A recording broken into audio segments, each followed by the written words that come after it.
You're listening to Mom and Doc Talk, where we talk all things healing pans and pandas with an emphasis on homeopathy.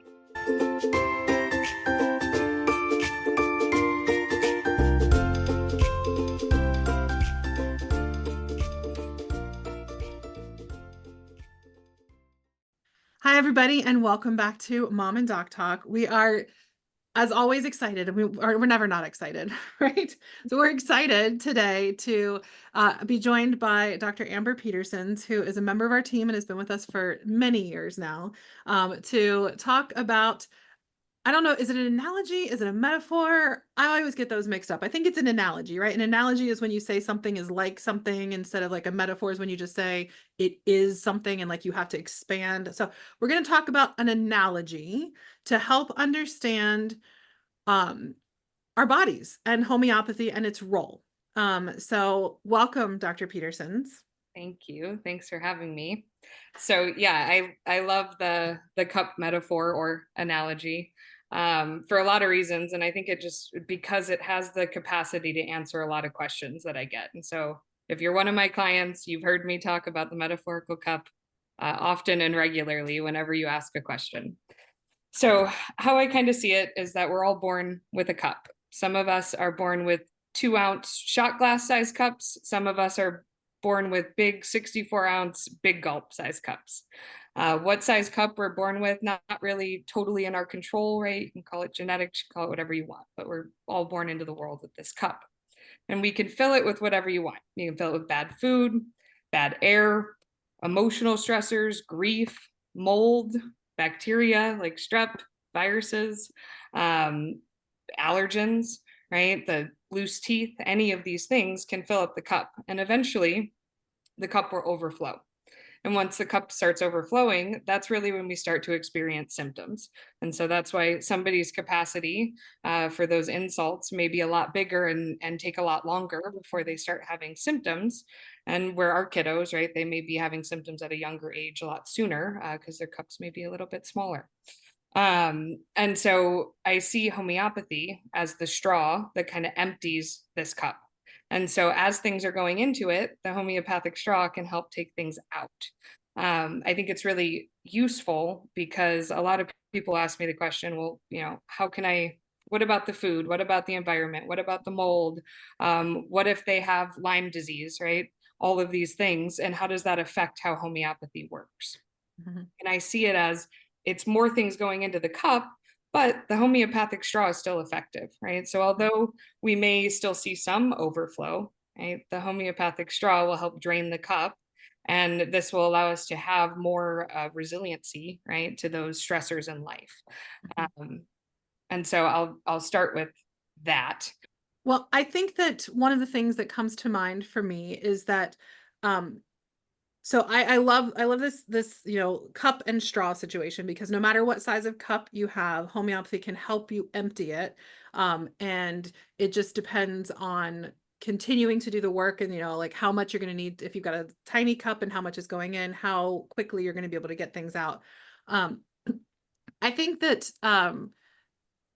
some people will think that they are born with a tiny cup, and you can tell me if you ever see this, Dr. Petersons.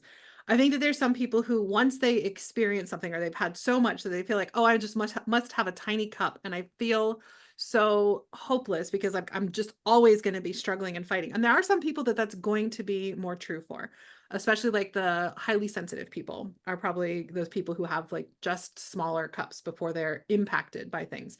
But I think there's also probably some people who I'm just going to butcher it, so I'm not even going to try to. I'm going to try to add to the analogy like on the fly, and it's just not going to work. But that like think they have a smaller cup, but that as they heal, they realize their cup is bigger than it was, than they think it was. That it's just that they were so overflowing that every single thing was coming out. Exactly. Because for me, whether you have the shot glass size cup or the big gulp size cup, as soon as it starts overflowing, there's water everywhere, right? It doesn't matter the size of the cup, right? And it's severe and it's intense. And so it doesn't necessarily matter how big the vessel is. If it's overflowing, we're seeing symptoms.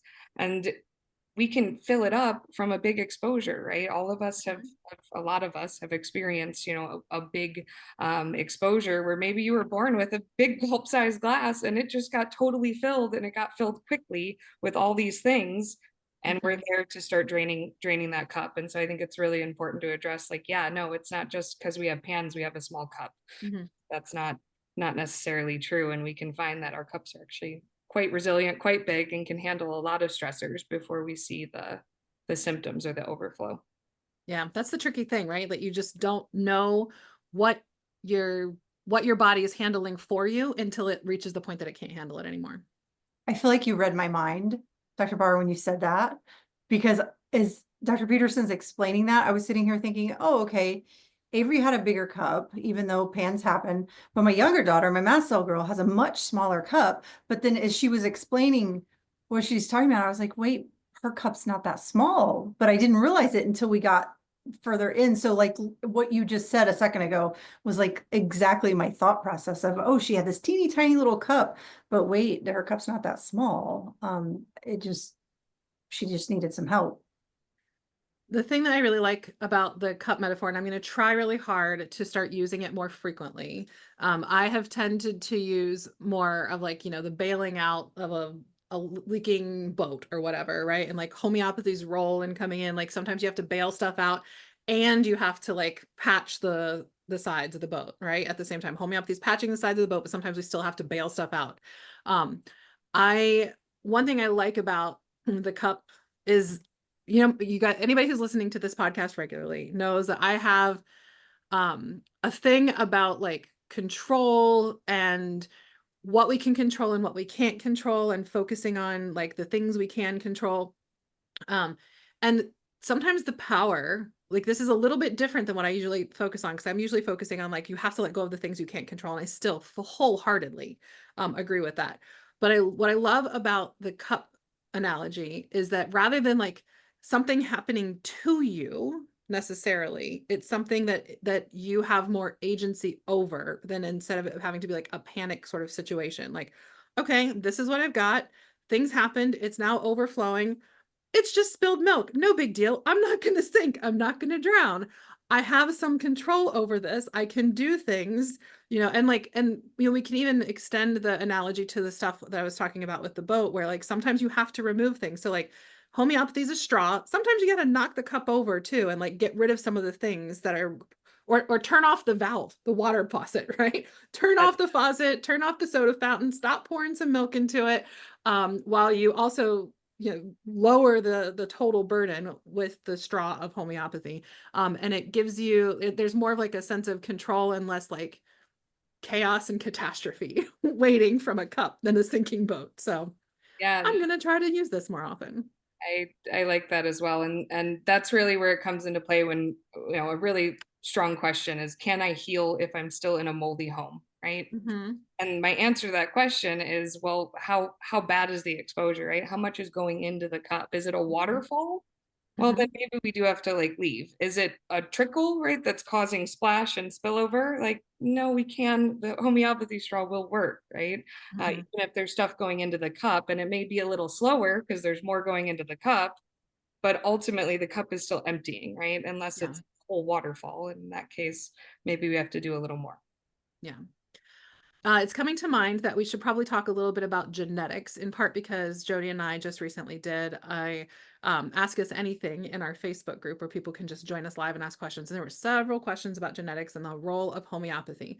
And so I'm guessing that somebody is probably going to hear this cup analogy and immediately think genetics. You were born with this, it's fixed, this is what it is.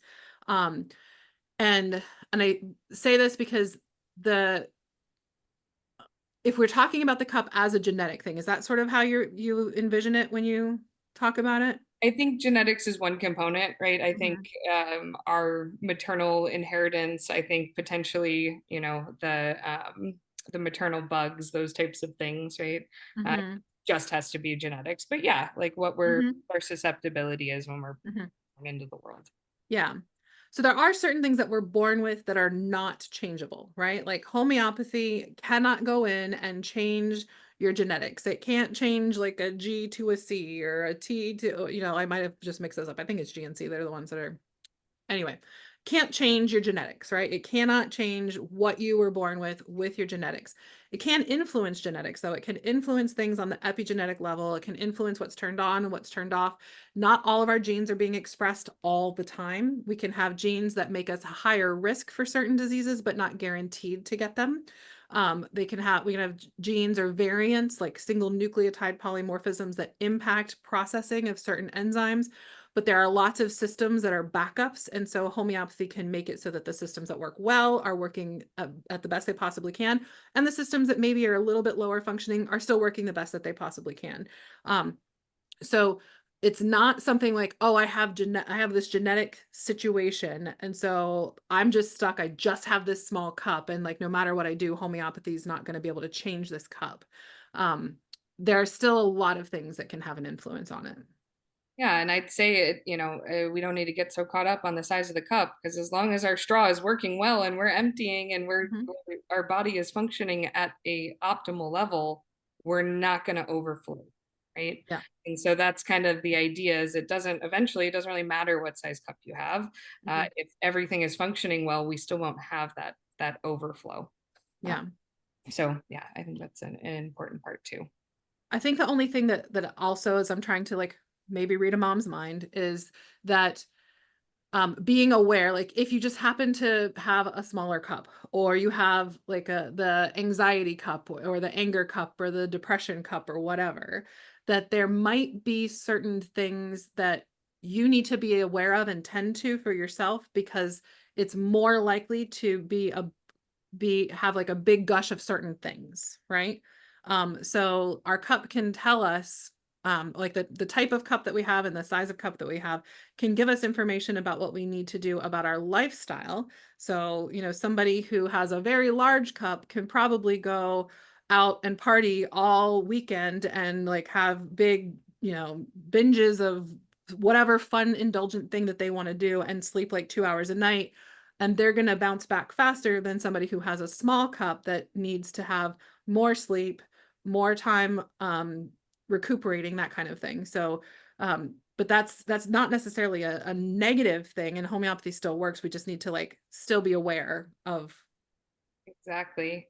And I think most of our moms and dads, parents in general, I think they have found those things that cause the cup Mhm. to overflow most of the time, right? And they're trying to manage that and manage Mhm. as much as they can.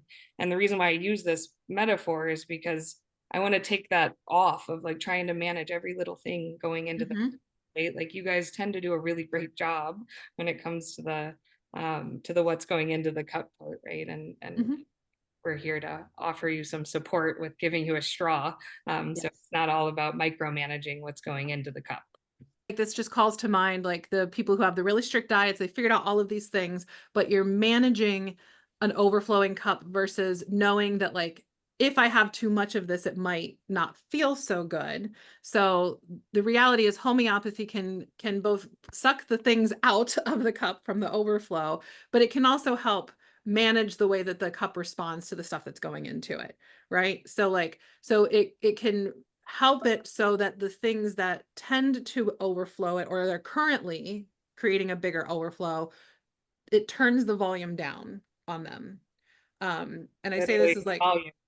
yeah. So it's like the person, like if somebody wants to go out with the person with the huge cup and have like pizza and whatever, and they have historically been sensitive to gluten and dairy, with homeopathy, having that sometimes is going to be still fine. It's not like you have to avoid those things forever.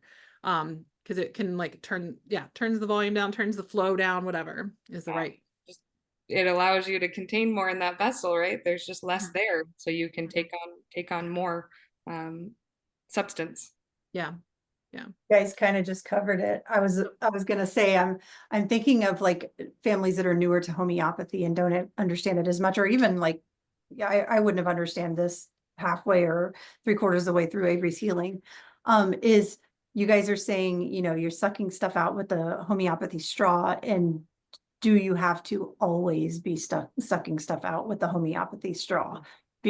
But that's what you're talking about, the impact that it has on the capacity of the cup and how that can change. hmm hmm I mean, no analogy is 100% perfect because I'm totally like starting to butcher a little bit, but yeah, the reality is that homeopathy can, yeah, you don't have to use homeopathy forever. Our job is to work ourselves out of a job. And homeopathy helps to reduce your sensitivity and susceptibility to the things that go into your cup and help it so that you can continue to have the cup flowing on its, kind of flowing on its own. It's not like it requires active input all the time.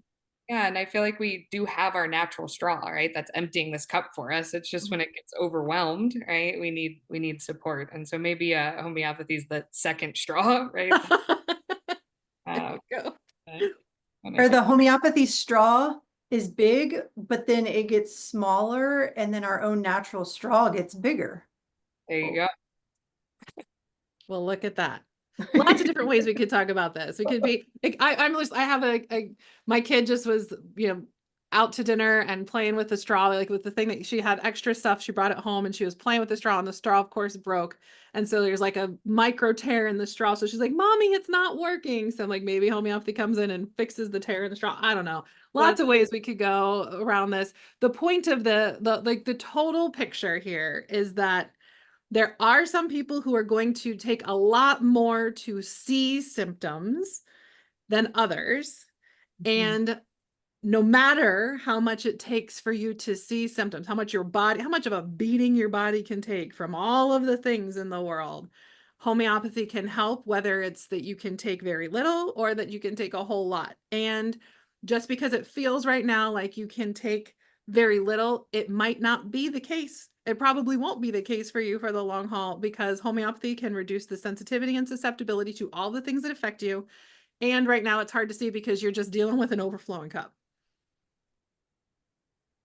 Do we nail it? So cool. Yep. All right.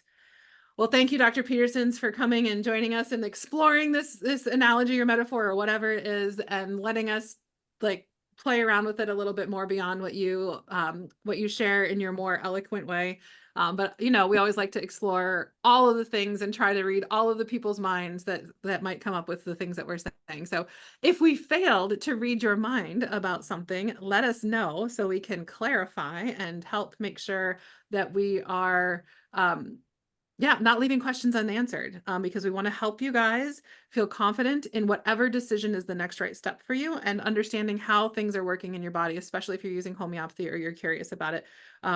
This is a really important and helpful thing, because one more thing I think we should probably add is that to remember that homeopathy is a straw. Other things that we're doing to try and address things is putting more stuff in the cup. It's not taking things out, it's putting more stuff in. And so sometimes the things that we do to try and treat the overflow can contribute to the overflow.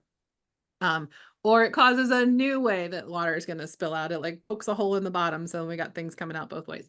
So that's just another thing to maybe consider. So if I just happen to read your mind again, great. If I didn't, let us know. The ways to get in touch with us are going to be in the show notes as always. And as always, you can join us in the group to ask more specific questions.